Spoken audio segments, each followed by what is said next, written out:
आप लोग हमारे YouTube मंच पर जुड़े हैं। आप लोगों का स्वागत है। आप चैनल को हमारे सब्सक्राइब कर दीजिए। जांच एजेंसियों के काम में बाधा ना पहुंचाएं, ऐसा कहना है सुप्रीम कोर्ट का। किस संदर्भ में कहना है? संदर्भ है ममता बनर्जी और पश्चिम बंगाल को लेकर के। जब एक मामला क्या था? मामला था कि जो केंद्रीय एजेंसी है हमारे भारत सरकार की, वह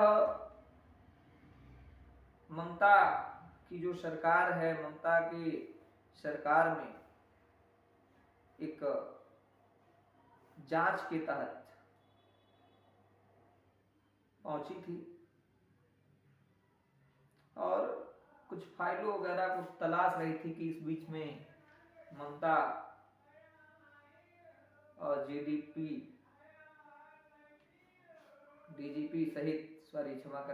डीजीपी सहित लोग आए और वहां का जो फाइल वगैरह है उसको कुछ अपने साथ लेकर के चली गई। और उनका आरोप था कि ईडी को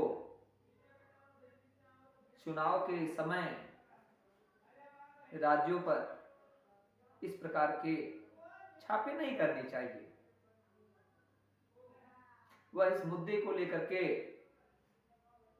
हाई कोर्ट और सुप्रीम कोर्ट की तरफ बढ़ी। ईडी ने भी जांच में बाधा डालने का आरोप लगाकर कोर्ट का जो दरवाजा है, सुप्रीम कोर्ट का जो दरवाजा है, खड़खड़ाया।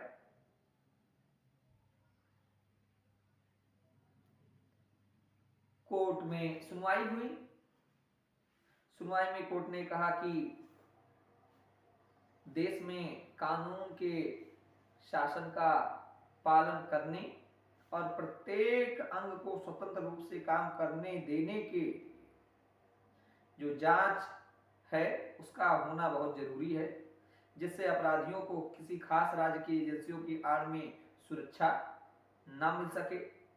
जो कहने मतलब ये जो राज्य की एजेंसियां हैं, इन राज्य की एजेंसियों को किसी अपराधियों को खास सुरक्षा देने का आड़ ना मिल सके। उठाए गए सवालों को अगर बिना फैसला छोड़ दिया जाता तो स्थिति और भी खराब हो जाती और अलग अलग दलों के शासन के कारण किसी भी राज्य में अराजकता की जो स्थिति है वह बनी रहती। ऐसा कहना है किसका? सुप्रीम कोर्ट का। किस मामले में? वही आईपैक और ईडी के मामले में। अच्छा, इसमें बड़ी बातें क्या हुई? बड़ी बातें हुई, छापे में बाधा डालने वाले पुलिस अधिकारियों को निलंबित करने का ईडी की जो मांग थी उस पर जवाब मांगा गया और ईडी अधिकारियों के खिलाफ जो पश्चिम बंगाल की सरकार है, पश्चिम बंगाल की सरकार की ओर से दर्ज जो केस है उस केस के जांच पर श्री सदानंद ने क्या लगाया? रोक लगा दिया। और पश्चिम बंगाल सरकार से उत्तर भी मांगा। उसने कहा कि पुलिस अधिकारियों और अन्य पुलिस कर्मियों पर जो आई पैक छापे के दौरान बाधा पहुंचाने और साक्ष्य ले जाने के आरोप लगाते हुए जो अपराधी हैं उन पर एफआईआर दर्ज करके सीबीआई को जांच सौंपने का जो आदेश है उसकी मांग की गई है। इसके साथ ही ईडी ने छापे में बाधा पहुंचाने पर बंगाल के जो डीजीपी हैं, कोलकाता के जो पुलिस कमिश्नर हैं मनोज कुमार वर्मा और दक्षिण कोलकाता के जो डिप्टी पुलिस कमिश्नर हैं प्रियव्रत राय, इन दोनों के खिलाफ विभागीय कार्रवाई करने और उन्हें निलंबित करने की मांग की है। इसलिए जो याचिका है वह पश्चिम बंगाल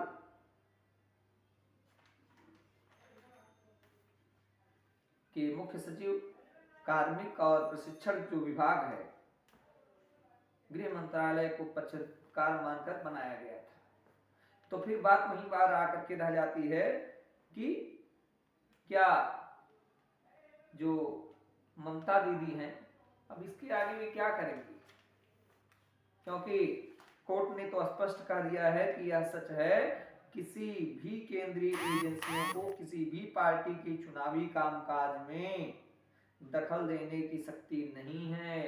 लेकिन अगर केंद्रीय एजेंसी किसी पर भी गंभीर आरोप लगा करके जांच करने के लिए काम कर रही है तो सवाल तो उठता है कि क्या पार्टी की गतिविधि की आड़ लेकर के एजेंसियों को अपनी शक्ति का इस्तेमाल करने से रोक दिया जाएगा।